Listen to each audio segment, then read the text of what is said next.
We set them outside the window in case they exploded. Already got one watcher. Hey, welcome. All right. That's unbelievable. One watcher. I just pushed the button and I already got somebody watching. All right, so what we're doing over here today, as you saw yesterday, I went to the Modelorama. I put a couple coats of clear on this. Can you guys hear us okay? Hello, hello. Somebody type in there that you can hear us so we know that, oh, he just jumped off, so we don't have anybody watching now, but they'll be here. Anyway, hopefully. I had worked on cleaning all the pens out. These pens got to be super clean. And I'm just finishing up the bottom here. Put the wheels back on it. We'll flip it around and do the top. But I want to get the last, what do we got? 3 ink lines on the bottom.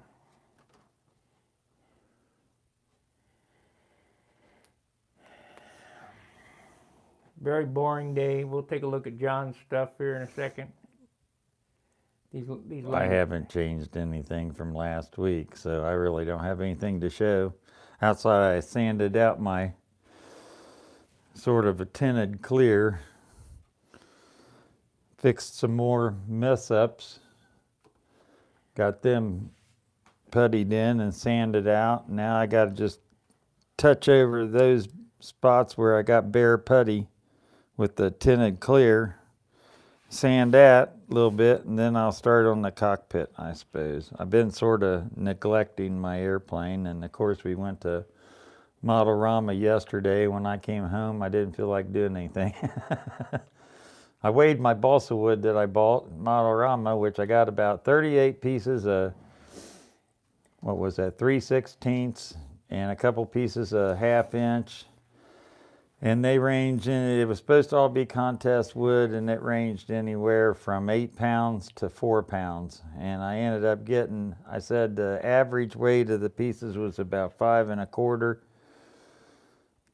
And I got 3 or 4 pieces that were 4.5, 4.5. I got a couple pieces that were 8 pounds, 7 pounds, 6 pounds. Let me see that plastic thing there.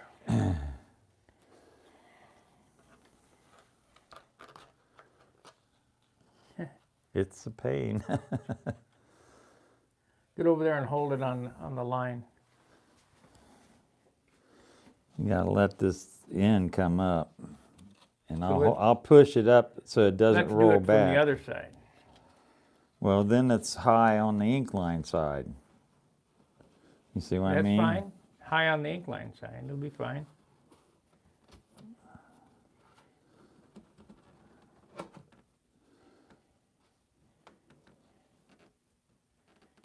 Oh, no, it won't. You always got to do it like this way.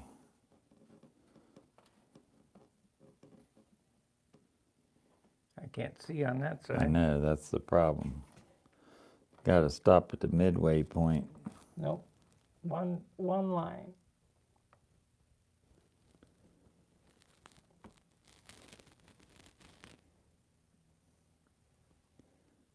Can't move my finger. That's all right. The template feels like it's moving a little bit. Yeah, it did. Nope, don't move it.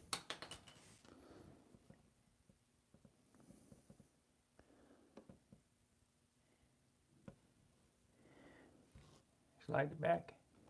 It helps to have 2 people when you're doing this. Trust me, we both have done this by ourselves, and it's a royal pain in the butt, especially around these curves like this. Straight lines, not too much of a problem because you can use a little tape, but these curved lines are really a pain. This is too wide.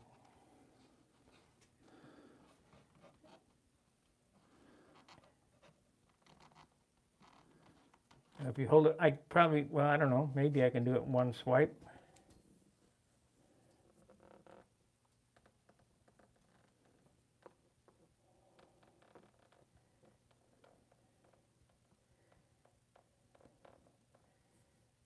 You know, I'm gonna have to enlist your help to come over and help me on mine. That It's all looked right. like that bled underneath of it there a little bit. Okay, pull it back. No, it didn't. Perfect. Now the straight lines, we'll just do it on your stand there. Yeah, yeah. I just put that up this morning. Let's see. We got This a is 7 watchers, 4 thumbs up. Can you guys hear us? Okay. in case you guys want to know what this piece is just C-temp.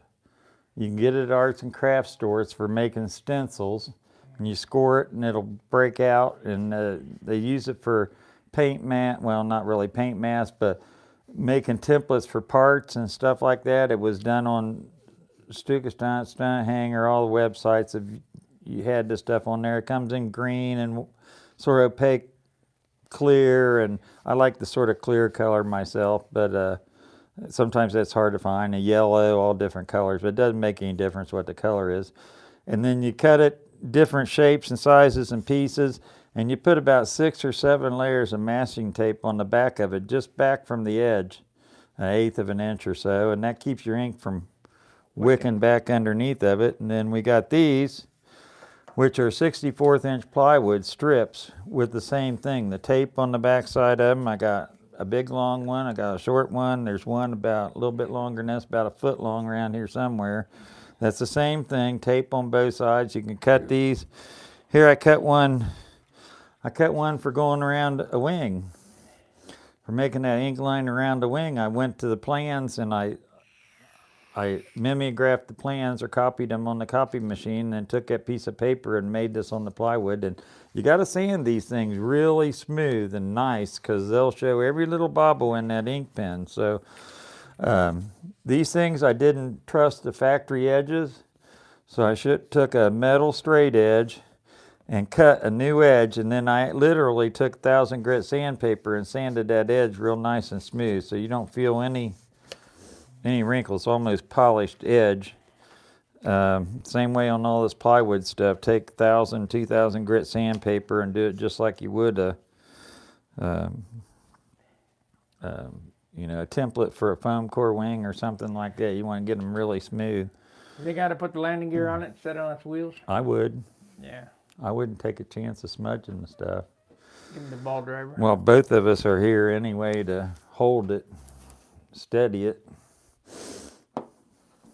When you're doing your ink lines, what you want to do is try not to do an ink line where it overlaps another ink line for a while, like do a straight line on this side and then go to that side of the wing, do a straight line, let those dry, and then come back here and do your straight lines. And then when it comes to these cross pieces, you want to make sure you do them after this other lines have fully dried. Make sure they dry real good. Wait 5 or 10 minutes or whatever, or go do something else on the airplane. Even the wheel pants. Let them dry.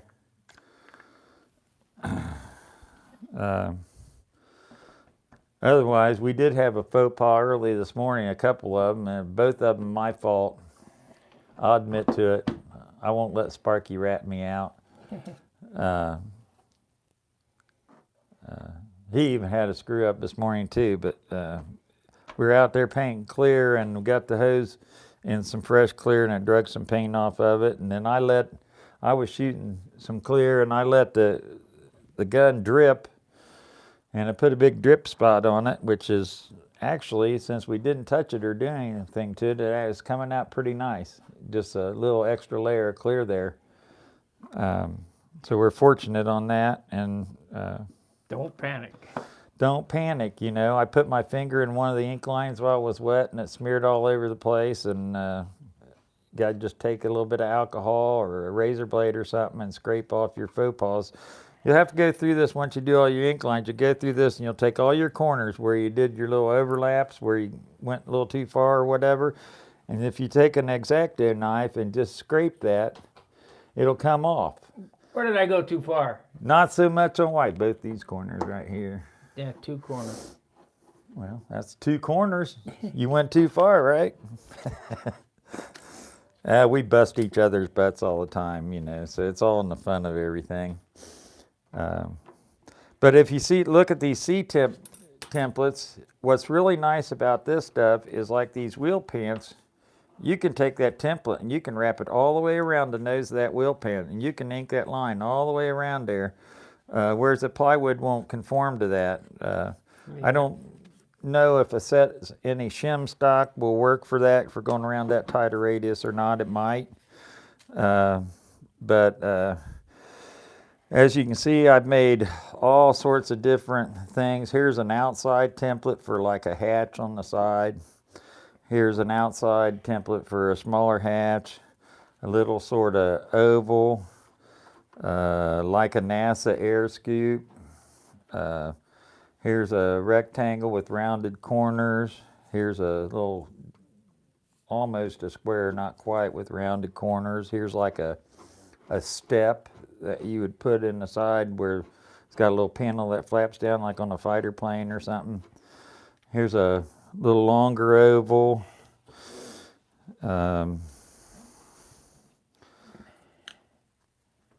Here's a square box. And I got this template, which has got circles and hexagons and triangles and all sorts of stuff on it. And you put tape on the back of it, but 5 or 6 layers, and you got to hold it up. And I just got to, you start just collecting these things up. You do an airplane and you start making some little different things and just save them and use them wherever you need them. They Hey, come we got a out pretty $5 good. super chat. Thank you. Let's see who did that. Thanks.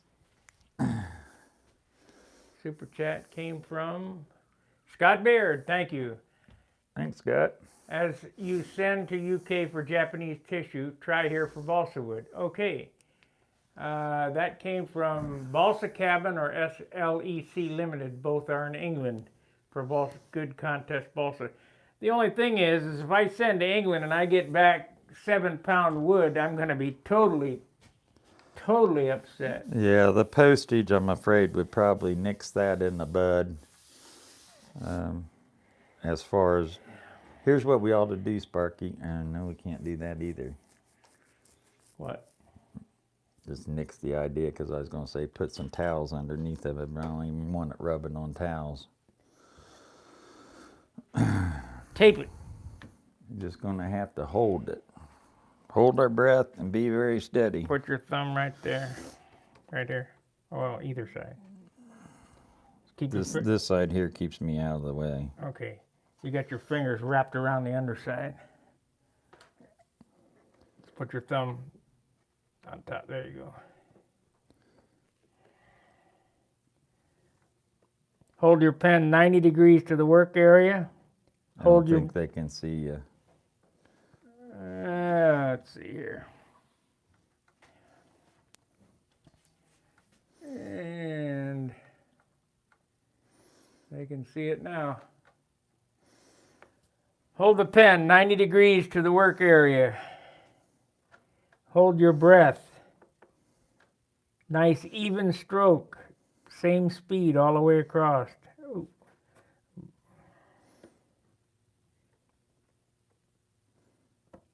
And once you start,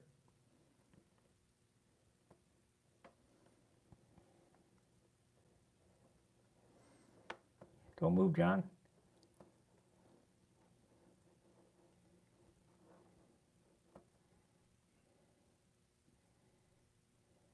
Trust me, I'm trying not. I mean, even if you breathe just a little bit, it'll throw you off.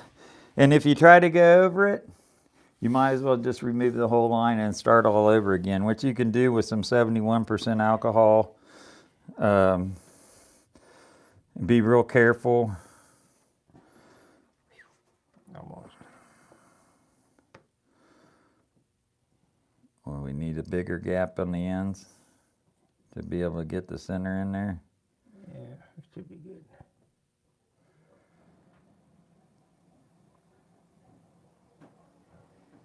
You got to really watch these pins when you're going over your silk span areas, because you will punch through if you're not very, very careful.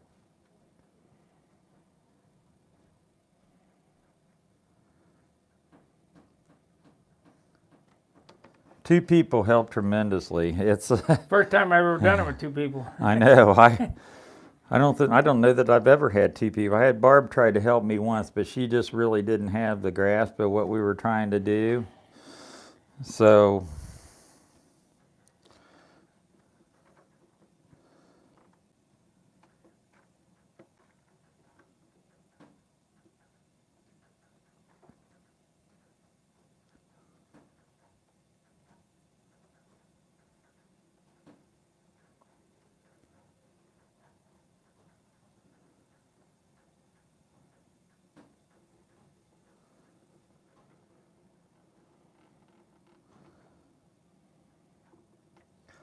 sometimes if I got to do a blind ink line, and what by blind I mean I got an ink line here, an and an end here, and I got to do this end, but I can't get to it where I can see these 2 lines. I'll take a little piece of tape and put out here where I'll mark where the ends of my lines are, so I know when to stop and I don't overrun the line very far. If I'm not going to touch it to it, but if I have to have that on like that, then I don't see this line here where I got to stop at for this distance.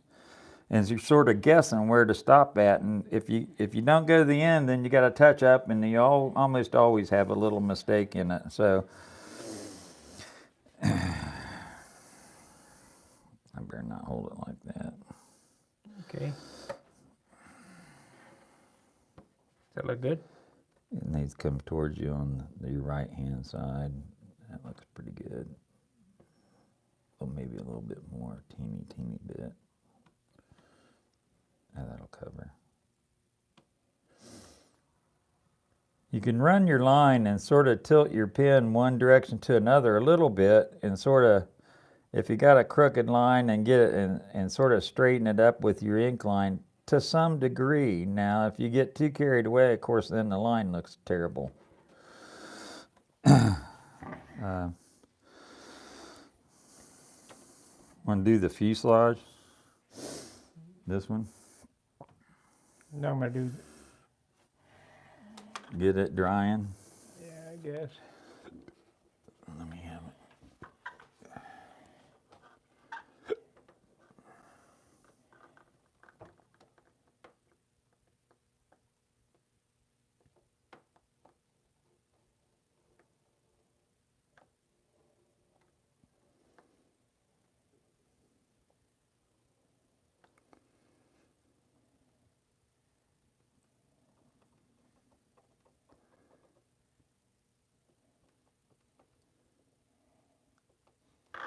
When he says hold your breath, he means hold your breath. Because if you breathe, you'll have a zig. It can be, it can be a pain.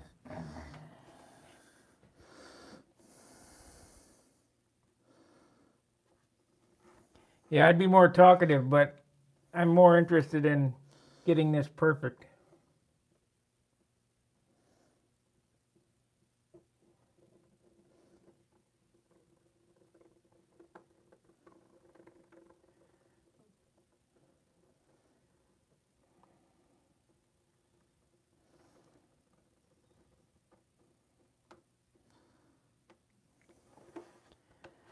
So we're at the final stages of the Tucker Special.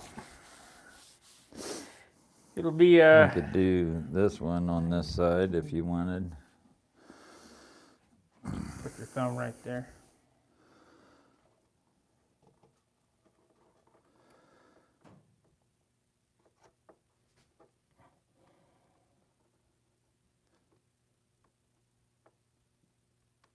Hold it. Pull on it a little bit. It seems to be picking up here somewhat. It's not coming out of it. It'll be all right.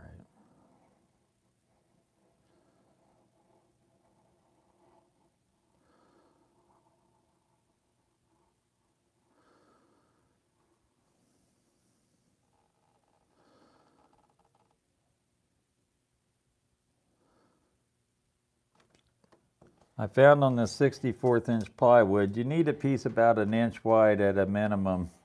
If you start getting a little less than 1 inch wide on these pieces, then it's got a tendency to want to bow a little bit on you, and you don't want it to bow. You want it pretty solid in the lengthwise direction.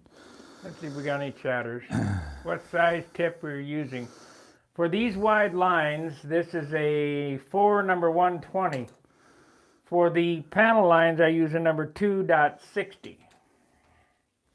And then I have a 3.80 as well. That one. Let's do the other wing. Do the other wing. Well, you move it the way you want to move it, and less hands on it, the better.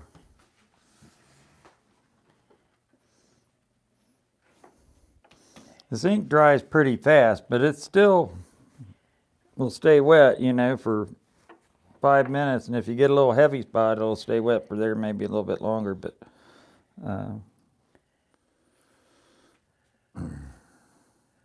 Well, what do you guys think? They come out okay?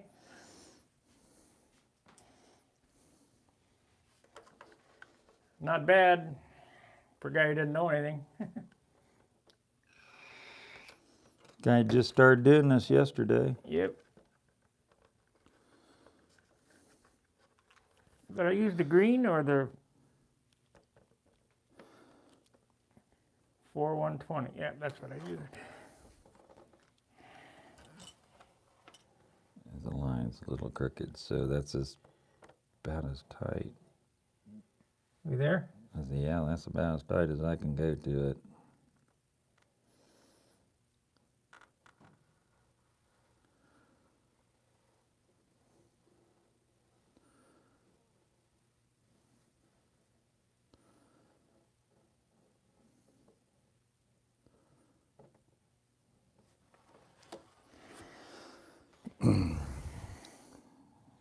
What you'll find is that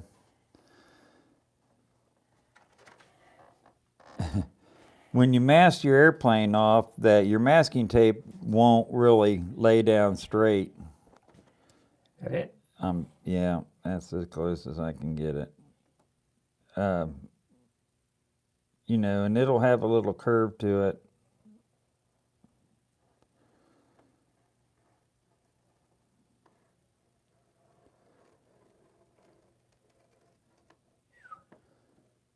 I heard that. I felt one of them silk span moments. Uh-huh. It was right there. Yeah. Didn't get it. I but- didn't get it, but it was here. We were hearing it.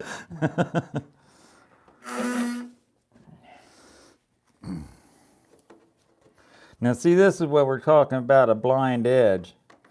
You really don't know where this thing ends. Yeah, I do. You're pretty close. You see where it ends right there? Yep, right there. If not, don't panic, because you can clean it off. Except maybe if it's on white. But that's why you put the clear down on it over your paint. You got to have clear on it. If you don't put the clear on it and you make a mistake on your panel lines, it'll stain the color. Yep, I have a little scraping there to do. It'll be fine.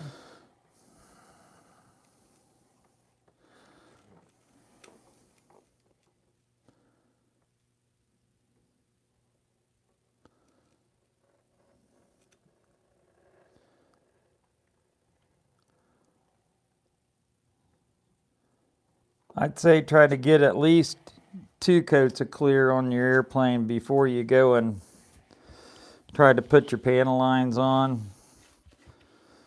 And sand in between both coats, or after both coats. Sand, you know, put a coat on, sand it, put a coat on, sand it again. And you should have good results. Now, this isn't super hard. It's not easy, but it's not out of the realm of anybody that has any kind of artistic talent at all to them can go in here and do this. Just take your time. And the biggest thing, take your time and just do a little bit. And if you start getting burned on it, walk away from it. Go do something else.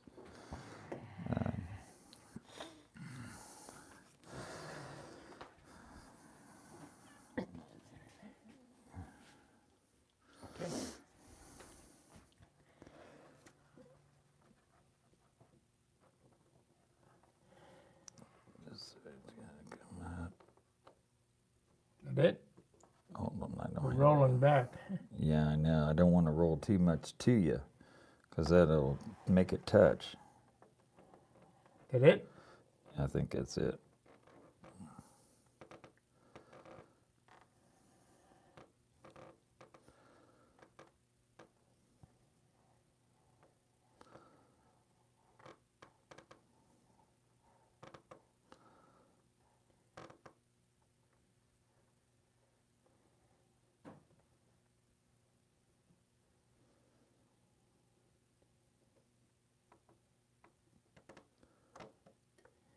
Oh, got a little nib.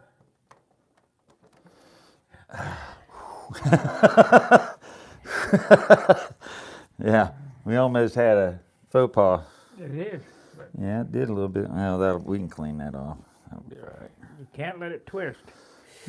No, you took you still had your finger on it, and I let go of it, and it moved. Give me a little bit down here, there.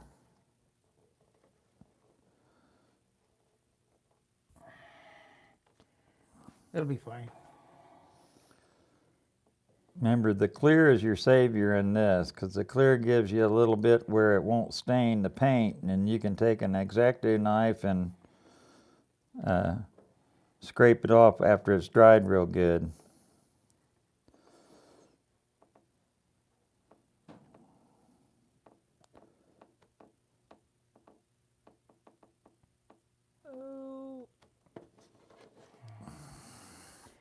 I will tell you this is the first time I've ever had any help, and it does help. I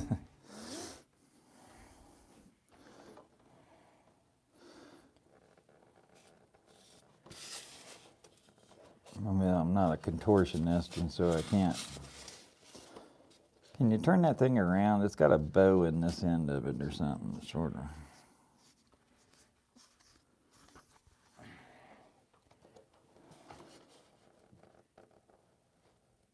That's as far away as I can get. I'll do your side first then.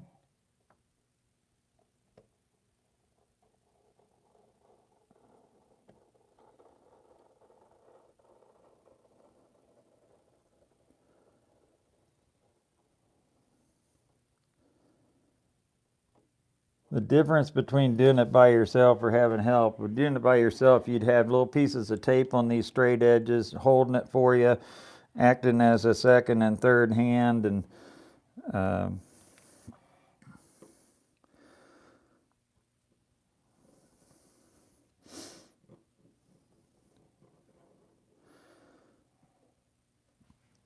here's another good thing to do, and I haven't done it on these yet, but I have some in the past. Is I got this wide piece right here. I'll cut a little square out here, and I'll put a piece of tape over that, and when I set it down on there, I can press that tape down, and it'll sort of hold that straight edge and square without being out here, maybe in the way, or more surface area tape to touch.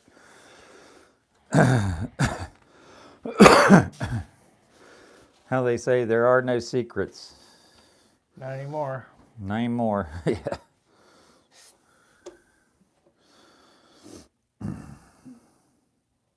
Okay.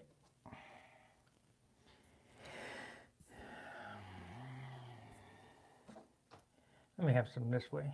I got something to put my okay.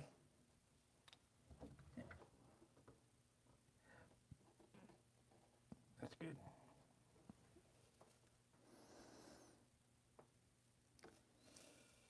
And believe you me, we've all gone down running a line across these things and hit our fingers, and before you know it, you got one or two little bloops in your line halfway down it. Did I go too far? No. Okay, let it go.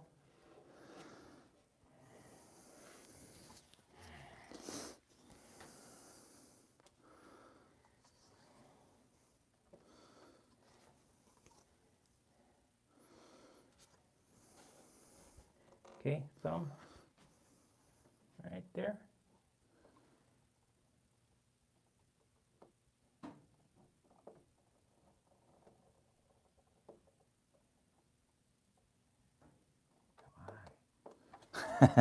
One little teeny speck of dirt in there, a little piece of dust will stop that pin, and then it'll break loose, and you'll go too far. Yeah. Now, how I do these, I'm going to take this flap off and do this last line. Maybe. Remember, that's wet. Yeah. So,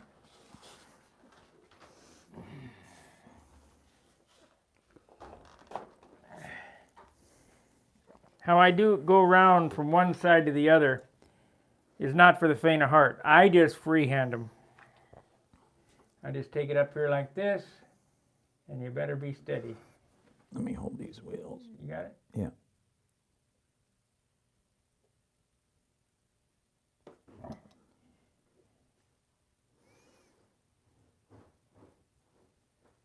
Come on.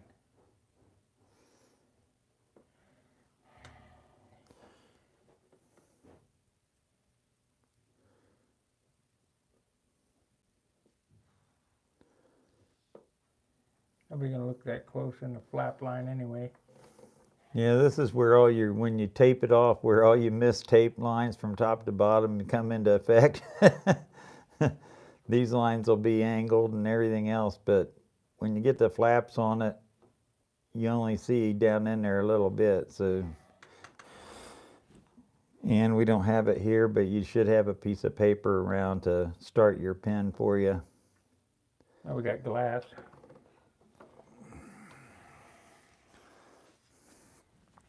Okay, what I'm talking about is, you see how this line here and this line here are not connected? Well, I just, see if we can see what I'm doing here. I just hold it up against here and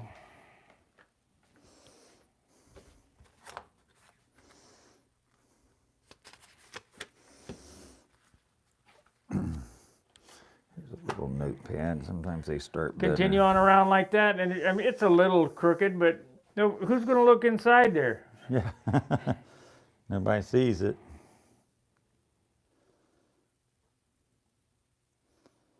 When you put it on, you can't see from one side all the way around to the other anyway. All you see is a fourth of the line maybe.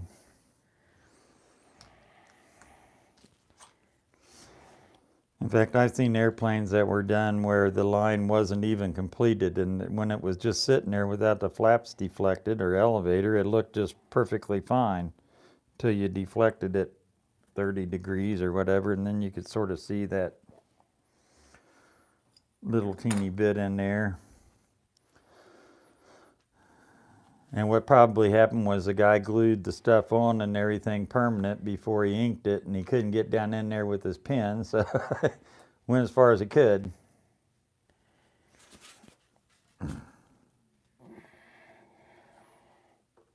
That nose ring is going to be difficult to do. Mm-hmm.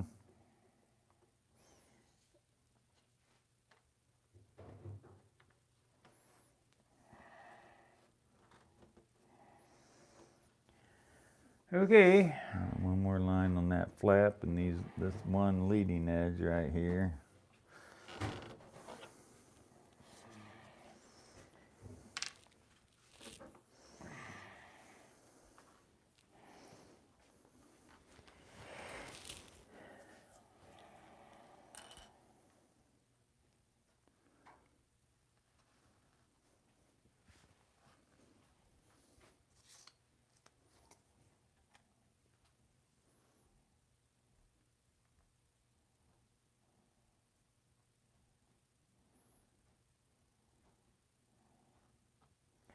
This is way more work than they put into classic airplanes. The classic airplanes of the 60s and 70s were very basic. One color, no, I mean, Two colors, a little stripe or something, a little scallop on the nose, your numbers. I think the most detailed classic airplane that I saw, airplane I've seen was like the Formula S. Yeah, that was pretty elaborate paint job actually. That was ahead of its time. But the era of the Tucker Special, all these Tuckers are just solid color, one trim color, that's it. No ink. Well, I don't know. Did they even have airbrushes and that kind of stuff? And everything, every time you had to tape off something, it was with masking tape.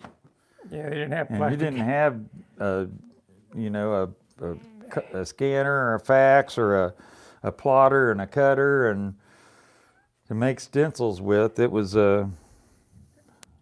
all hand cut, or they'd lay a big wide piece of tape out on a piece of glass, and they'd sit there and hand cut that out and slowly peel that off and put it on their airplane. It was a pain in the batooey. It's nice to have two sets of hands. Yes, it is. Thank you, Jack Snavely. Thank you, Jack Sukulek. Thank you, Tim Redmond. Iga Ko, discard the link to the marker.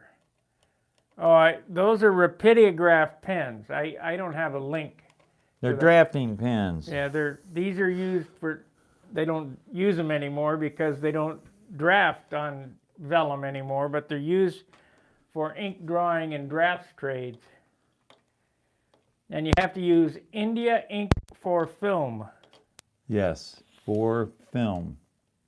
Because if you use paper ink, when you hit it with the dope, it'll just spread.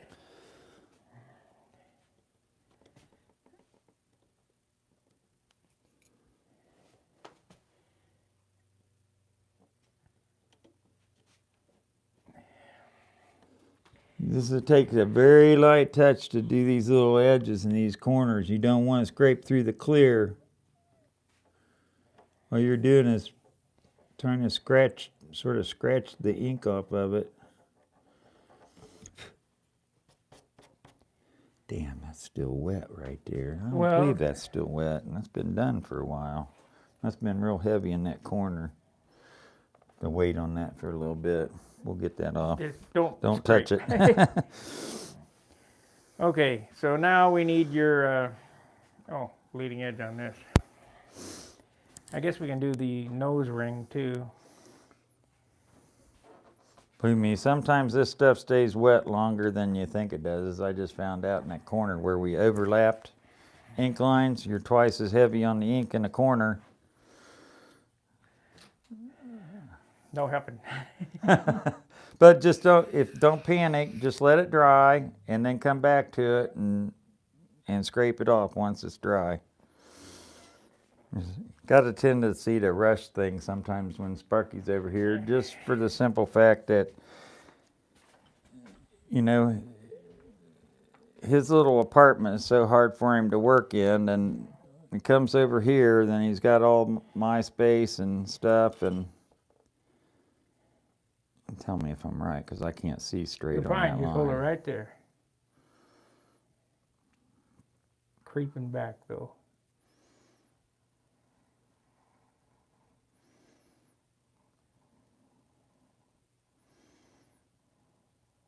Not ready to touch my hand.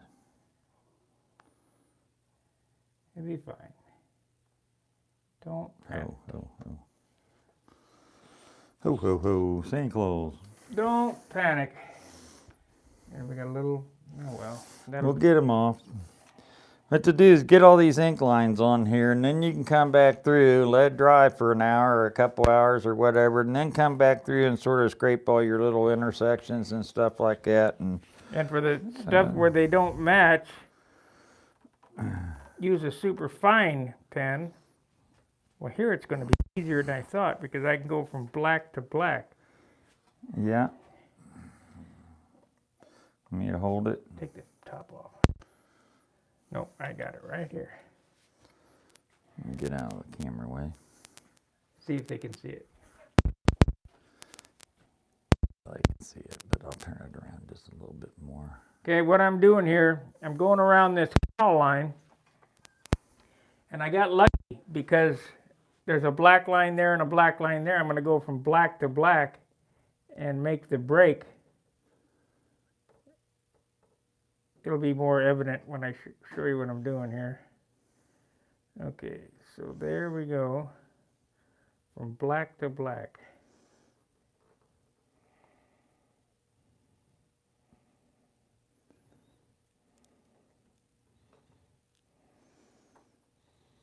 They think, oh no. Well, now we just go down here from black to open.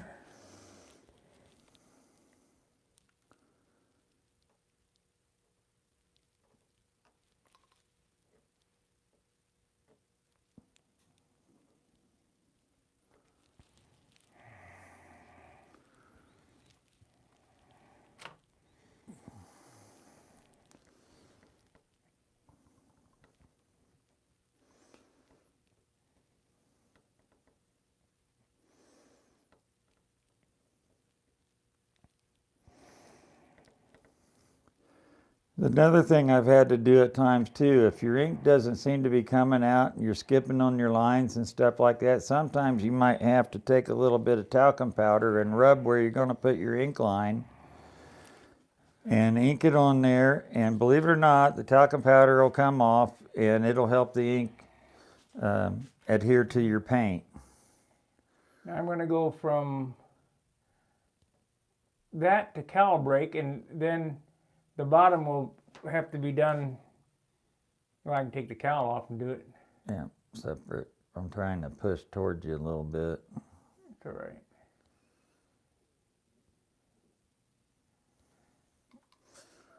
This pen needs to be Paper's right there. This pen needs to be in this direction. There's a piston inside there. You can hear it shaking. And what that shaking is doing is pumping the ink down to the tip.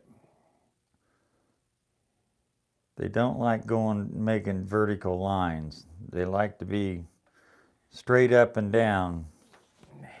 This way, not this way. Yeah. But I got through it. Okay.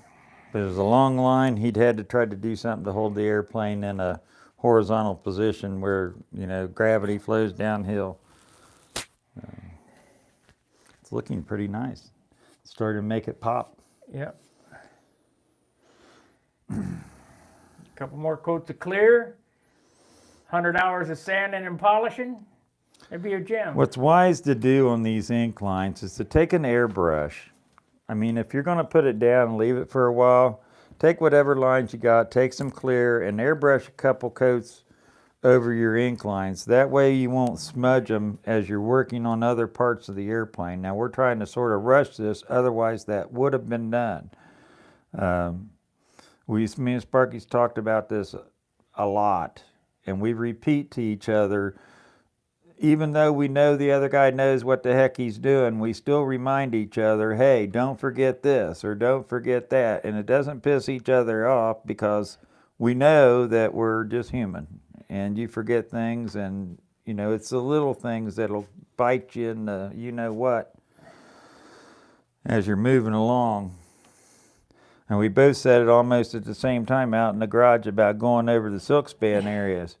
How many times have you poked holes in it? Well, too many, because you'll be on a hard surface and all of a sudden you go over the hard surface and you're bearing down a little bit and you're on your silk span and ploop, right on through it because the ink sort of softens it ever so slightly and man, bang, right on through it before you know it. And then you're screwed. Yep, then it's patch a hole and repaint a bunch of stuff. But it's amazing how simple this really is and how much, well, personally, I like panel lines. And I don't care if they're scale unless you're making a scale airplane. They can be what most of our stunt airplanes are at scale. They're sort of scientific renditions of futuristic airplanes, somebody's total imagination. I mean, you can look at a real airplane and sort of basically copy it. Don't put engineering toilet stools on your airplane. No, or try. Or sinks. I mean, you can look and see airplanes typically don't have triangle-shaped inspection holes, or some basic stuff that is just sort of a no-brainer. I saw an airplane with a toilet seat on it. Yeah, I have too. Yeah, not a toilet seat. I think it was a kitchen cabinet or something, or a refrigerator. Yeah, see, they sell these sets. They're green plastic sets, and you get them on eBay, you can get them on Amazon for drafting plans. Well, they have those stencils for sinks Yeah, they're sort of like this, only they're for house layout. Right? Sinks and toilets and plumbing fixtures and things. And airplanes just don't have toilets on the side of them. But yeah, and remember, when you're doing your ink lines, a lot of times less is more, because you can get carried away with these things, and you can put them frickin' everywhere, and you're like, man, if one's good, two's better, and keep going. Before you know it, the airplane is just gaudied up.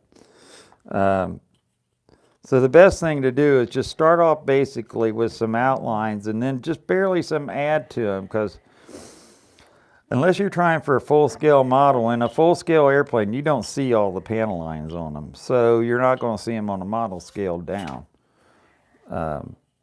This airplane will get another line here. I mean, These lines right here are about, on a real airplane, would be about a 3/4 inch wide line.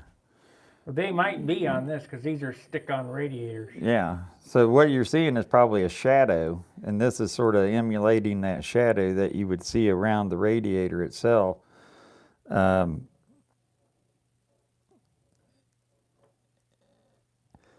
And rivets and stuff like that, really, I mean, some guys can do it and get away with it and make it look really good, and other times rivets are terribly hard to do.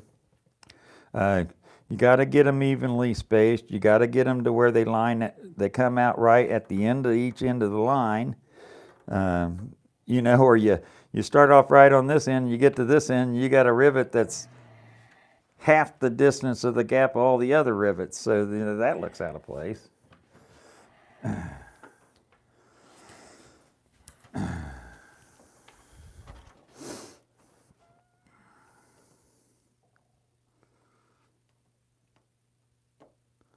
But a lot of times less is more. And typically on your panel lines, the pin that you're going to use is almost probably as small of a tip as you can actually purchase. And you can get by with maybe 2 of these pins, 3 at the most. If you can buy them, I bought mine individual. Sparky got his in a set. I got 2 sets. He had 2 sets, so probably, I'm sure they were bought at different times. Bought them on eBay. They'll say they're clean, but believe me, they won't be. It's nice to have 2 sets, because believe it or not, white panel lines work just as well as black panel lines. Silver too. Or silver, or whatever kind of ink. They got tons of different colors of ink now that they used to not have. I think Joe Reinhardt told me at one point in time that he actually put dope in his pens, and ink lined with dope. But he said it was a royal pain in the ass, because it would scab over on the tip of the pen so quick that you know, it was really hard to get the panel lines down. So you know, he had to unplug his pen every time he drew a line and set it down. So you know, buyer beware sort of thing. It's what it's going to look like. Got a little one right there. You might as well finish while you got that off.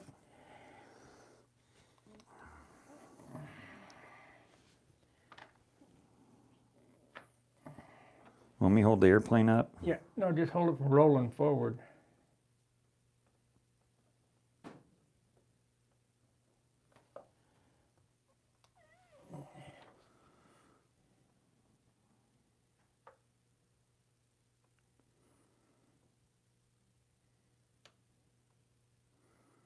I'm a pretty good inker. You got a steady hand. That's what it takes. If you got the shakes, or you start this out on a hangover. Go drink some whiskey. Yeah.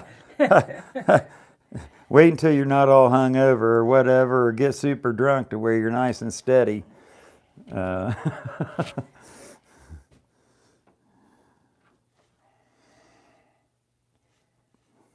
I'm going to do one more thing. It's probably going to be a killer, but I'm going to try it. You know, there's a black stripe that goes around that canopy. I'm going to ink it on.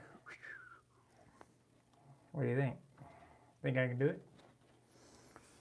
Where's the line at exactly? Goes. Oh, like a Like it'd be an inch away from it or something? No, it's like foam padding on the outside. Oh, okay. So you're gonna do the padding. Whatever.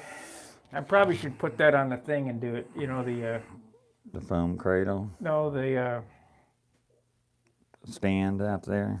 your thing Oh, there. that thing. So it's laying down and I can go. Yeah, that'd be a better idea. You're gonna put it right on the hard edge though, just along the hard edge. I'm going to drop, see how this is cut right there? Yeah, I'm going to cover that with a black line. but you're gonna come up all the way to the edge of the Right. wood. You're not leaving a red line No. in there. That'll be tough. Think I can do it? I'll tell you what you're probably going to end up doing. This is what I'm going to tell you what you're going to end up doing. You're going to put that line on there, and it's going to be squiggly all over this, so you're going to end up coming down on here and going straight down on it like that. No, the inside's black. This gets painted with I'm going to paint this with a You're brush. going to paint all black on the interior? Yeah. Okay. I just need a super straight line right above Tommy Looper's name. Man. I don't know if I'd do that. You're going to have, well, I think I'd more or less just come straight down on the hard edge and do that, and whatever sort of rounds over, leave it at that. Because you're going to have to do that anyway where your black comes up. It shows it on the plans. It's 1/8 of an inch line, like would be an Yeah, it's got cockpit combing on it. That's what it's called, combing. Yeah. Proctor makes that stuff. Yeah, I don't want to add any more weight.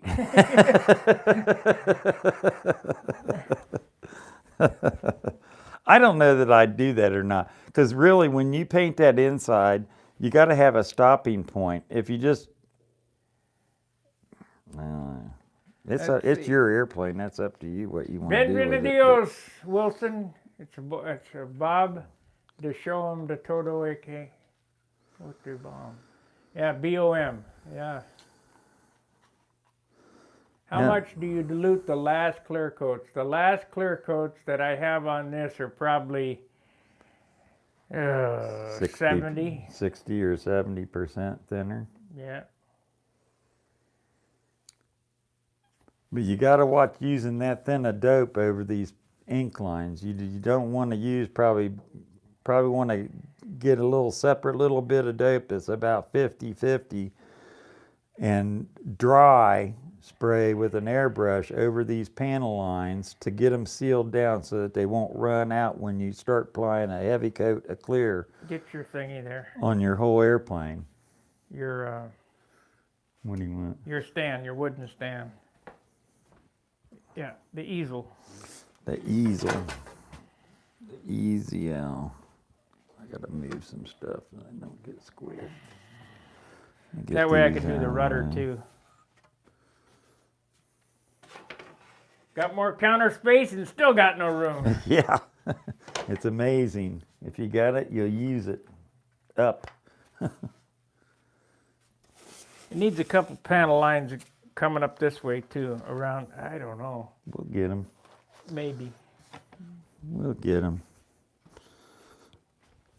If you look at a real airplane, I'd be willing to wager that there's a seam right straight. There's a seam in here. Yeah, I don't want it though. There's my little easel thing. This is a little elaborate. It's got this bar on it. You really don't need it. We spread this out. Let me get some towels. Gotta have towels. Pilot by Tommy Luper. Yeah, I'm gonna draw that on there. This towel goes on here to protect you from the bench. And then I got some little half towels. Where'd they all go? There's the one green one. My little half towels that go on these.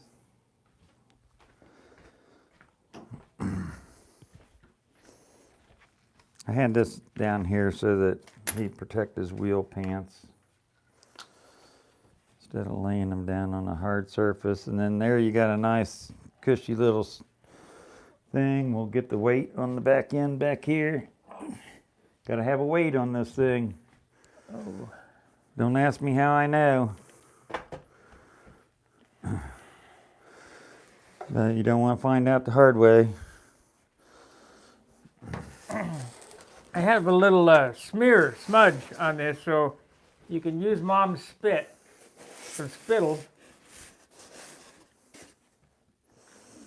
Yeah, you know how she used to lick her finger and wipe your mouth or your chin, or Because this ink is just water-based.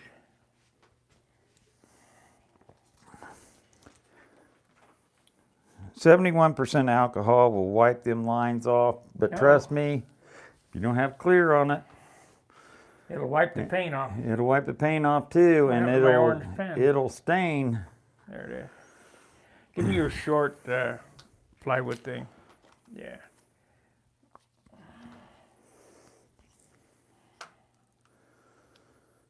And I made these plywood things, and believe it or not, they had square ends on them, but I found that if you just 45 the ends on them, they really come in handy because it gets you into areas sometimes that you can't get it up into, you know, that little bit of a point, just a 45. I guess you could make them 60 or whatever, but 45 seem to work pretty good for me so far.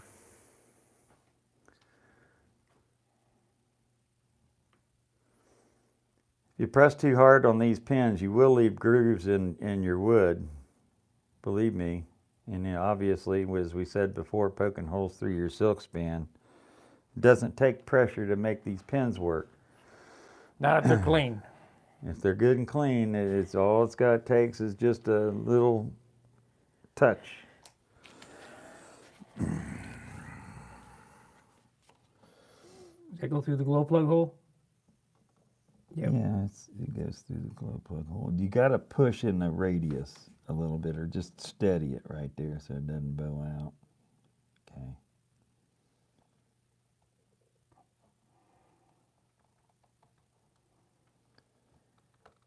You'll feel it when it goes through.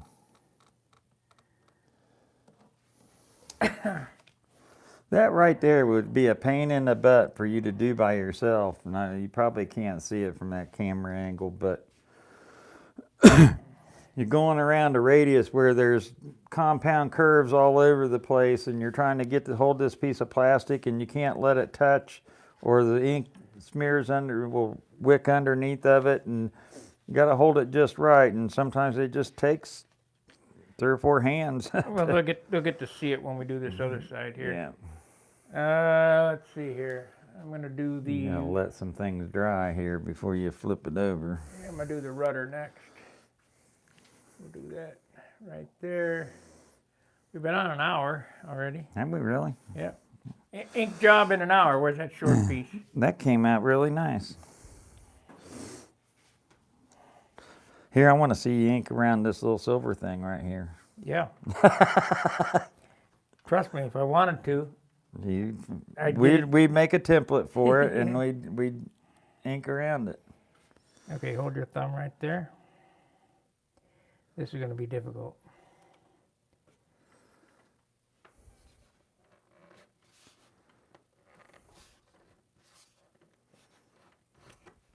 And it might get done, you know. Here, let me get both sides. You push it in a clamp. You ready? Okay.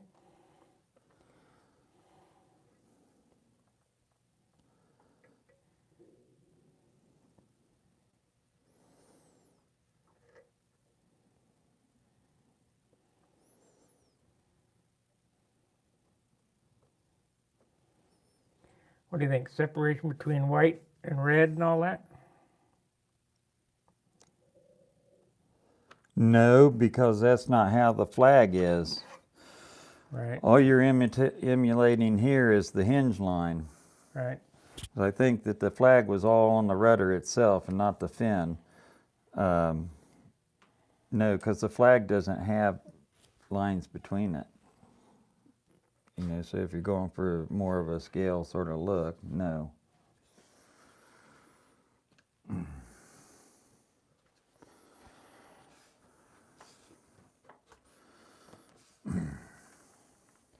So now we gotta wait a few minutes so we can flip the other. How about that? I mean, you can take an old airplane, an old classic airplane like this, and look at the plans. Look at the pictures of the real airplane, and they'll give you some ideas. Now, these things are so grossly misproportioned to the real thing that you got to sort of ad lib a little bit. You know, everything's not going to be exactly where it's supposed to be at. Wet, wet, wet. Yeah, I'm gonna do the silver line on it. I got the tail.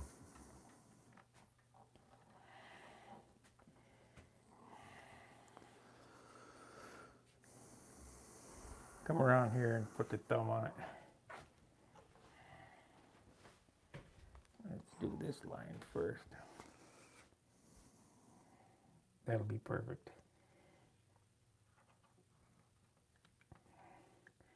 Okay, when you have a cowl line or whatever, I actually accent it instead of try to hide it because you're not going to be able to hide it. So,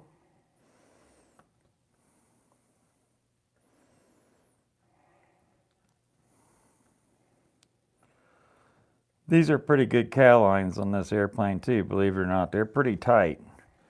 They're lined with 64th inch plywood on both sides of the line. Not just that, they've had superfill put on them and then a piece of saran wrap put down and bolted it back together to try to make them as tight as they can, and they still... Let go. Okay. When I'm done, don't just. I'm going to move my hand and pick it straight up. Don't. Well, you can do whatever you want to. You just take it from me. I know what you mean. It'll bend over and touch if you're not careful.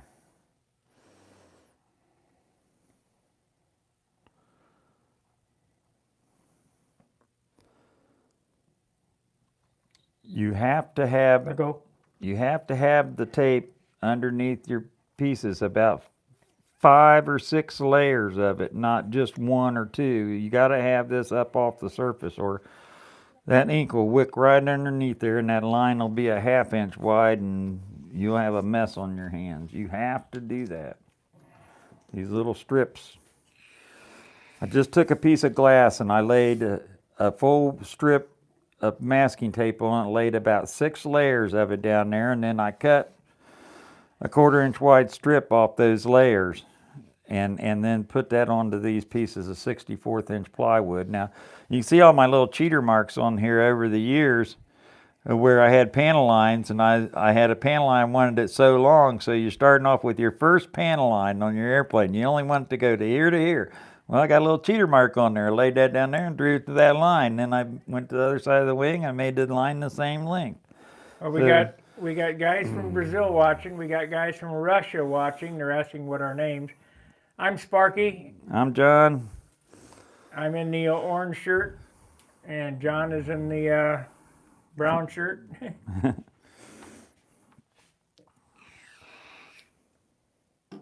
So we should be close to flipping it over here. Well, I really would like to spray some clear on all that top of that. Oh, we're going to do that, Yeah. but No, they're not going to be able to see us do that. When we go out in the garage, we're going to have to end the show because the streaming out in the garage is non-existent. Found that out. Not to mention we got to fire up the torpedo heater, and it's like a jet engine roaring in there, and it's pretty nasty sounding, pretty obnoxious. I like that. That turned out Yeah. good. Yeah, that goes right with that cowline brake.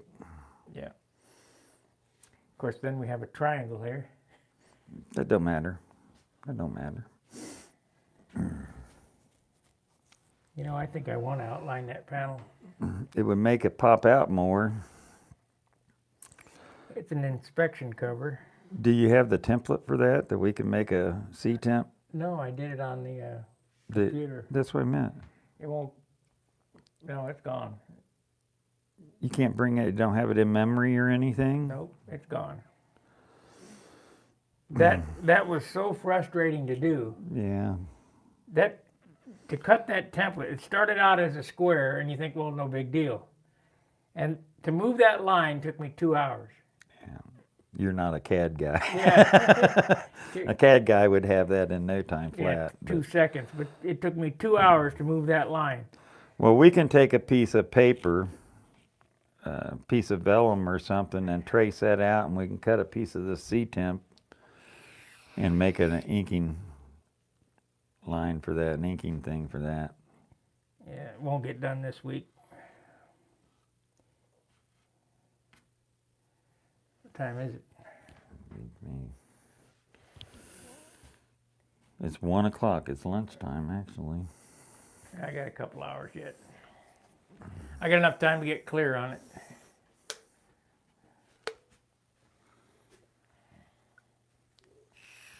It takes however long it takes. I don't have laundry to do. Thank God. Yeah, I You did. took that one to the bitter end. Yeah. I hate it. Okay, let's flip it over and hopefully it'll... It sure is light without the motor in it.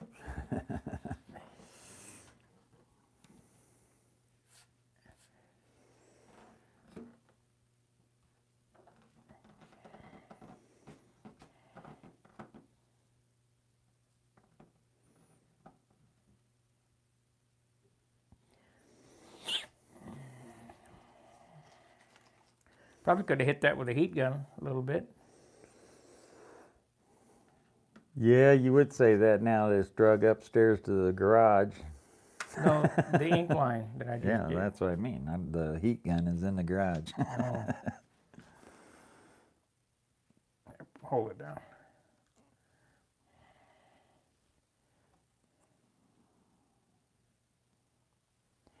So we got Russians washing us and Brazilians and All right, guys, the more the merrier. Dutch. Everybody's welcome. Holly's on there. No, Holly. I'm not going to, I want to get my finger off of it.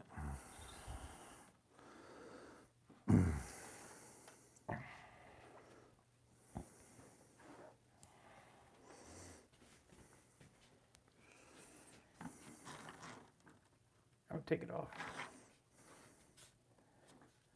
Put it on, take it off.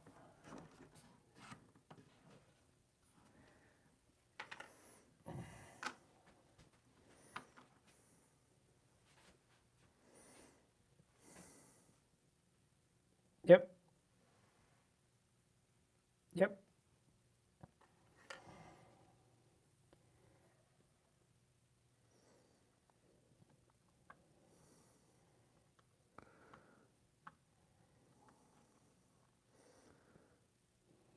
Get that little pit and get in there and get that little nib.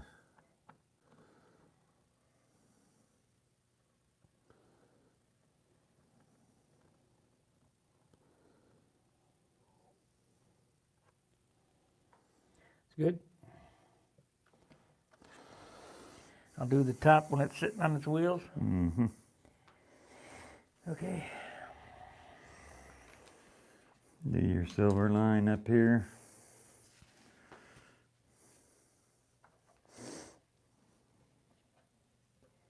Are you guys bored to death yet? We can't hear you. He's got a program into his phone to look at any typing also, so. Yeah, probably bored.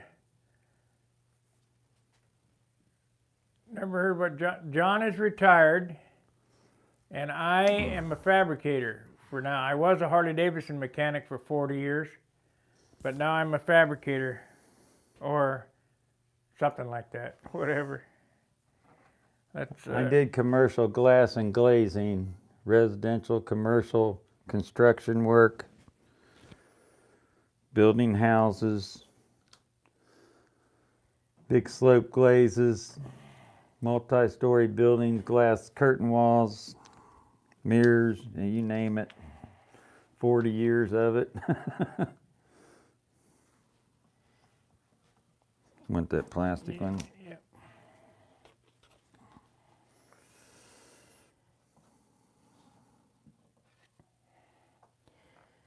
I did my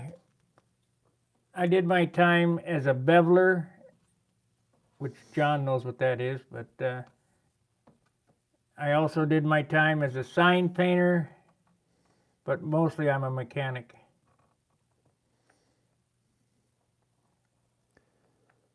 He worked in a glass shop, beveling the edges on tabletops and mirrors and Which means I was a belt sander. yeah.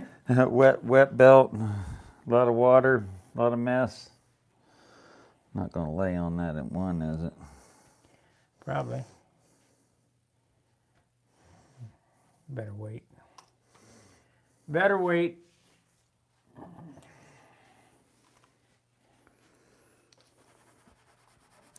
We're both ex-military. I was Air Force, Sparky was Navy. In the Navy, I worked on F-14s. I was a corrosion control manager, means I was a painter. A painter of gray. I painted lots of gray airplanes.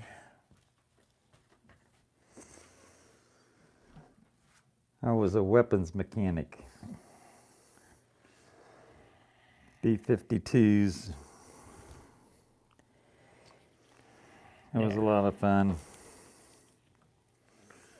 They wanted me to re-up and cross-train into EOD, bomb disposal, and I said, no, I had a wife and 3 kids, and I didn't think that was a good idea. Put your thumb right there.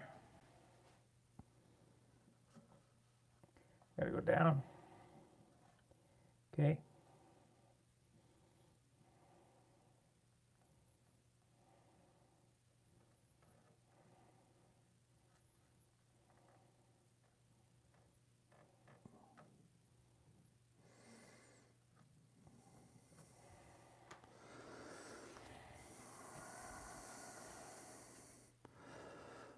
This might still be a little wet right there. Yeah, I know.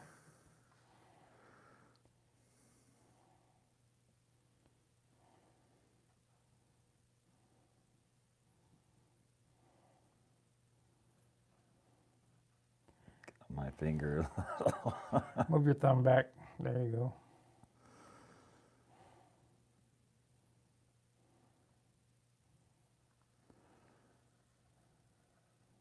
Normally, guys, when you're doing this, if you got to go back over a line, it normally messes it up. But Sparky's so good, it didn't.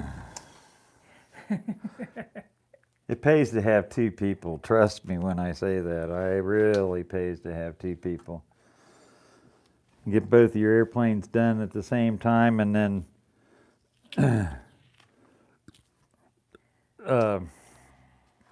take them to some place and do them both at the same time a little. Okay.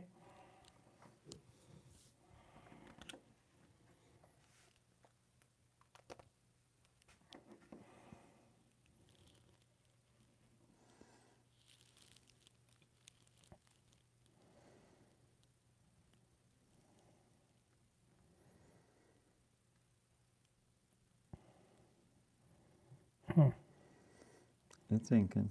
Yeah, it's like it's waxed though.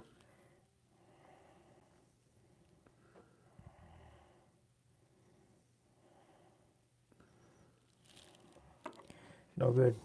Why? You can't see what it's doing? It looked fine. Stand on this side and look at Oh, it. I see. Yeah, it's not sticking. Yep. This is where some talcum powder would come in real handy. This is where spittle is going to come in handy.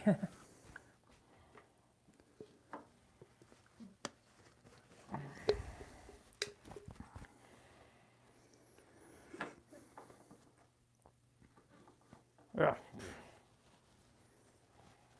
Did it come off? Yeah, yeah.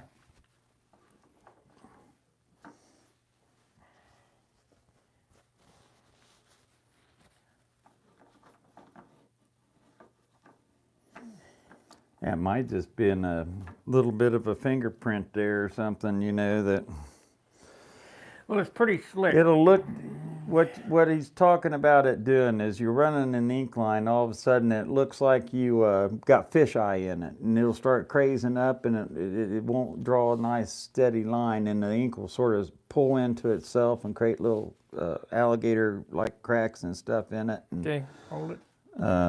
Try it there.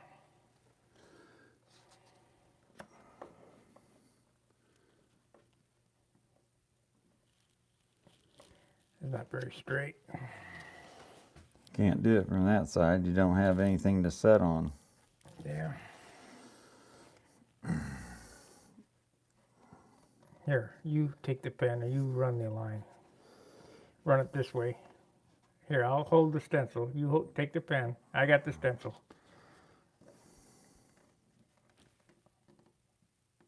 Put your thumb down. Run the line. Need to go back this end. Oh.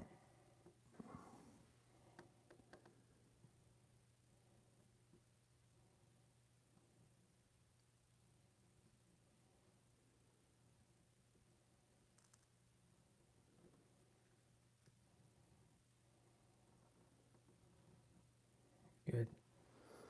Do the center spot there.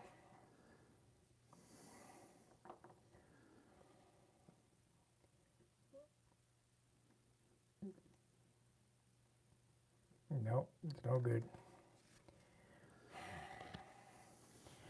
I don't know what the hell's going on here. You're right. You're splitting that paint line, and it's a little rough right there, and it's not, I don't think it's going down in it.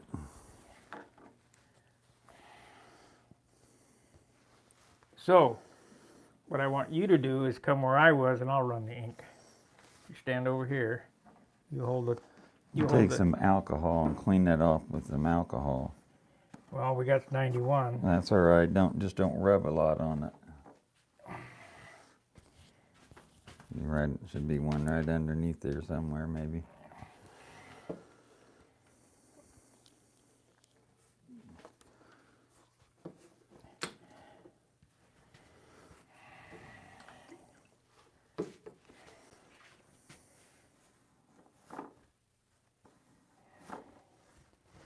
Good enough.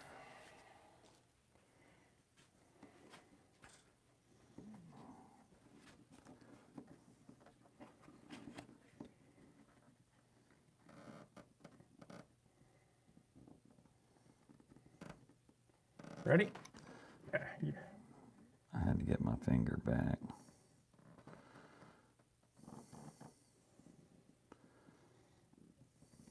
For some reason, It's crooked. Well, the line's not straight for one. use this hand over here. There you go, and I'll do the center like it. Yeah, the line is not straight. Okay. Okay. Got it? Right there.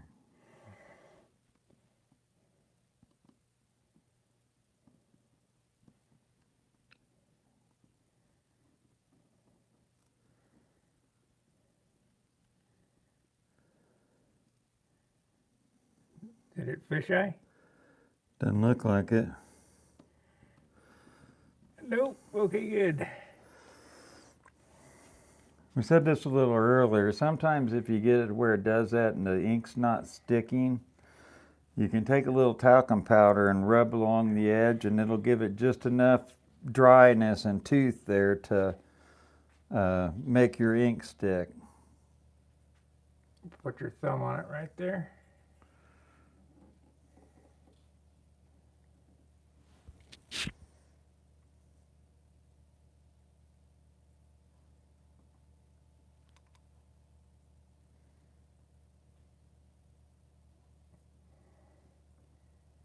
Come on. I'll be scraping that, but that's all right.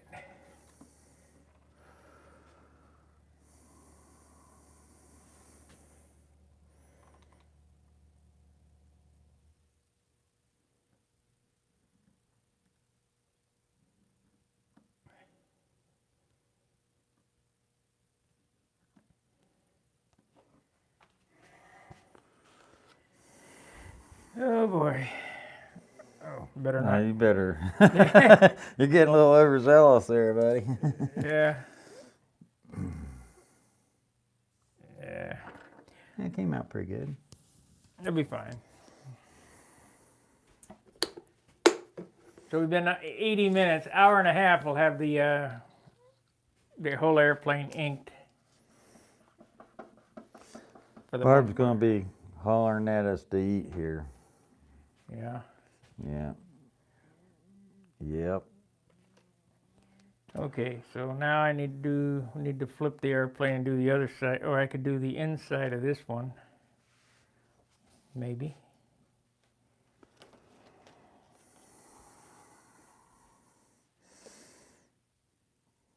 You're gonna have to do it the same way we did that one. Me hold the front and back and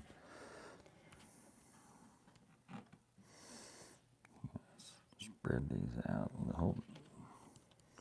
That airplane's got to come to you some. I got to spread that thing apart. Well, let's The easel apart. hang on a second. Set it down on the table. No. Yeah. I want to make sure we're not smutzing the other side. Touch it. Yeah, we haven't smeared the other side, which is okay. I can take the wheels off. I can take the wheel pants off and do them.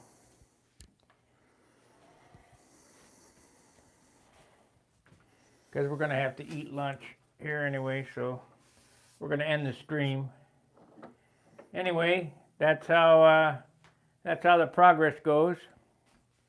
I hope you enjoyed Sunday at John's. I don't normally do them on Sunday, but seeing that we had Modelorama yesterday, decided. It's getting low, man. You've used over a half of a thing of ink. So we've been on 81 minutes. Does anybody have any questions?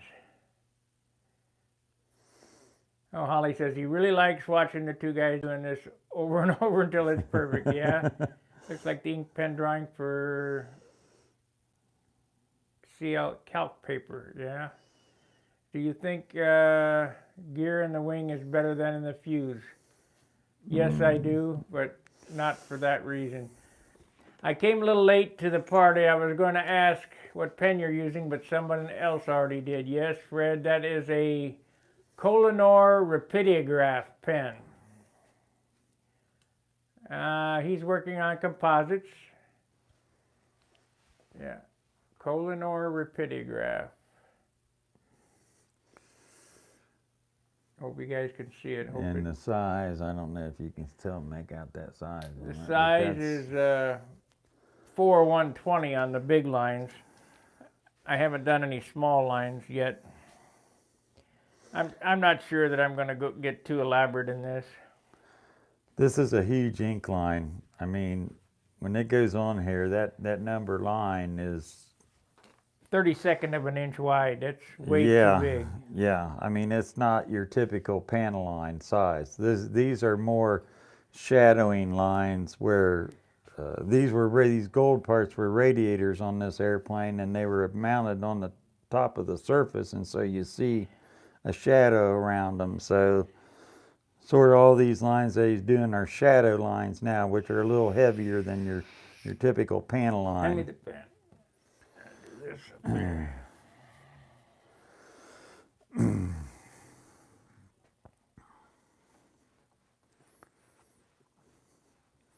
I said before, there's little spots on it here and there that where you're going past a corner and stuff like that. Just let it dry right now. Before you put any clear over it, take you a razor blade or a X-Acto knife and a nice clean blade and go in them corners, and just because you got clear on it before you inked it, you can go in them corners and you can scrape them little overlaps and stuff off of there, and just be very careful you don't go through to the color or poke a hole in your tissue paper if it happens to be over that, and that black line will scrape right off there. You'll find it sort of chalky almost.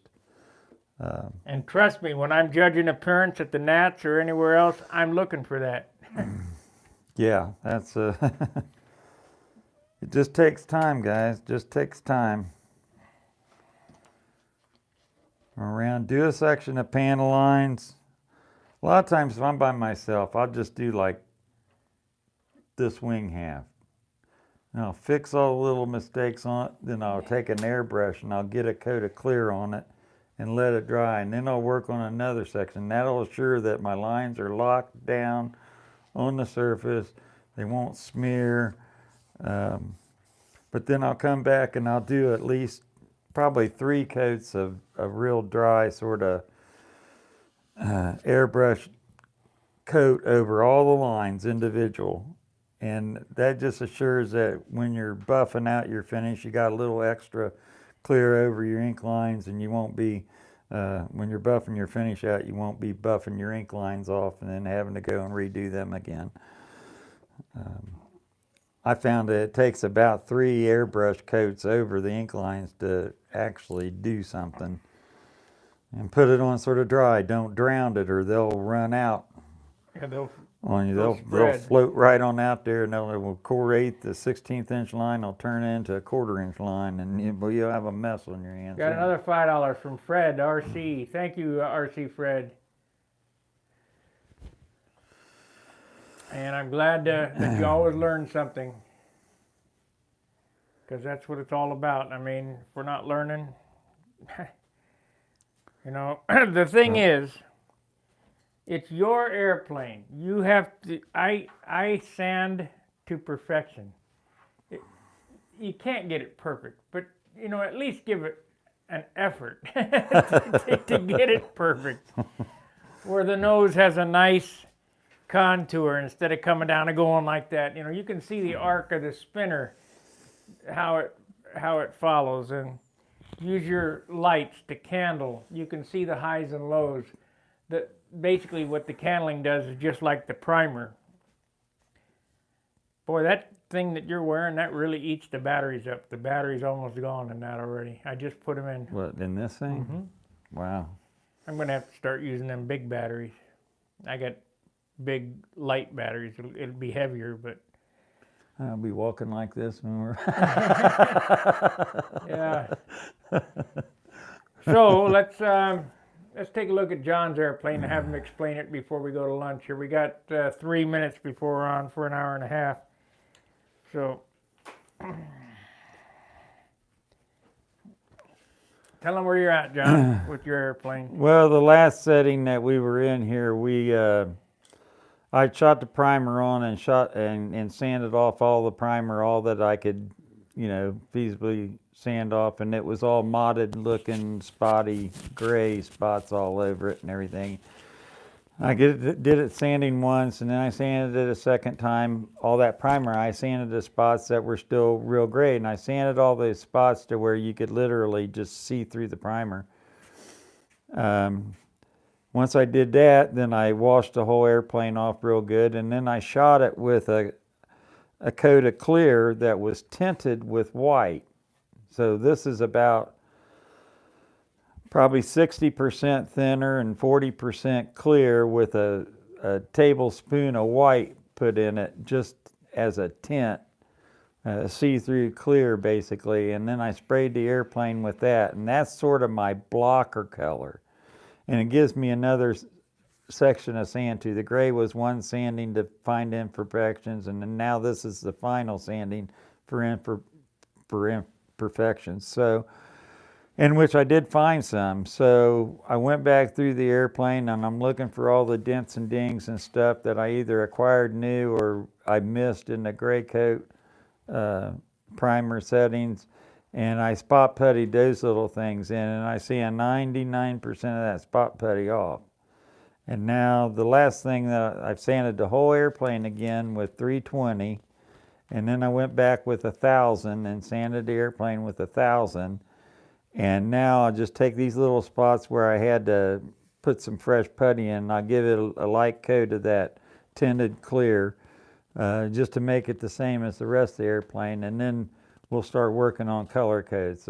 Probably do the cockpit area first, get the canopy on it, and then we'll go from there. We'll get the canopy all flared out, and then we'll go for the color code. So. And the sad thing about all this chasing of this stuff, the minute that you shoot the paint on it, all the screw ups will jump out again. Yeah, you're going to because- find more or existing ones. And what I found is black is the hardest color to paint, but don't paint any gold on your airplane. Or silver, because you can't sand any one of them once you put it on there. If you sand it, it's shot. You got to repaint the whole thing. So stick with whites, oranges, reds, blues of a solid color. And the lighter, the better. The lighter colors show less of the boogies. Yeah, but remember, white is the heaviest paint that there is out there. Even though that's your lightest color, it's also your heaviest color. Because it doesn't cover as well as the other colors. It takes more pigment to make it sort of opaque. What we started doing also on these airplanes, now if I hadn't a primer disc with a gray primer, what we would have done was we would have tinted the clear for the base coat on the wood and put the silk span on with the tinted clear and the 3 coats over top of the silk span with tinted clear. That way you're already starting your white blocker coat from the ground up, and you're using less white paint. And believe you me, it'd be more white than it is right now if I'd done that on this airplane and not used primer. And you'd only have used maybe 2 tablespoons of white paint, and the rest would have been all clear. And clear is your lightest color to put on it. And despite what anybody says, it's 1 ounce per coat. We were over at the club meeting and with one of the guys there, and he told us the weight of his airplane, which was fine, whatever. I said, well, you got four more coats, you're going to add 4 more ounces. He asked me what dope I'm using. I'm using the dope that everybody else is using. It's 1 ounce per coat, period. Butyrate dope thinned 50 to 60%. It's 1 ounce per coat. It's just the way it is. We're not putting it on with a big gun or anything like that. We're using basically a HVLP gun, 2 ounce. What is that? A 2 ounce or 4 ounce cup? The 2 ounce cup. 2 ounce cup. Doesn't matter what size the cup is. You just want to put on the little- least amount of paint. Little touch-up gun, and you can thin that stuff down, man. Thin that stuff down 60%, and you'd be surprised at the coverage you'll still get. The thinner will go away, the thinner will gas off, and the vehicle will stay. So my theory on the paint is 1 quart of clear dope. That's all you get. All the thinner you want to use, but you only get 1 quart. It's split into 2 halves, 1 pint for the substrate and 1 pint for the top coat. And when you're out of paint, stop painting. You're out. You better have gotten it done. And the shine comes from the sanding. That case of elbow grease that you got in the back storeroom. Yeah, we're gonna buy some elbow grease and put it on the shelves here. Anyway, guys, we've been on for an hour and a half. I hope that you enjoyed our show today. Won't see you again till next Saturday. By then, I should be rubbing. And then we'll get back to work on the Ringmaster 576. So, till next time, keep building. Fair winds, tight lines. See ya. See ya.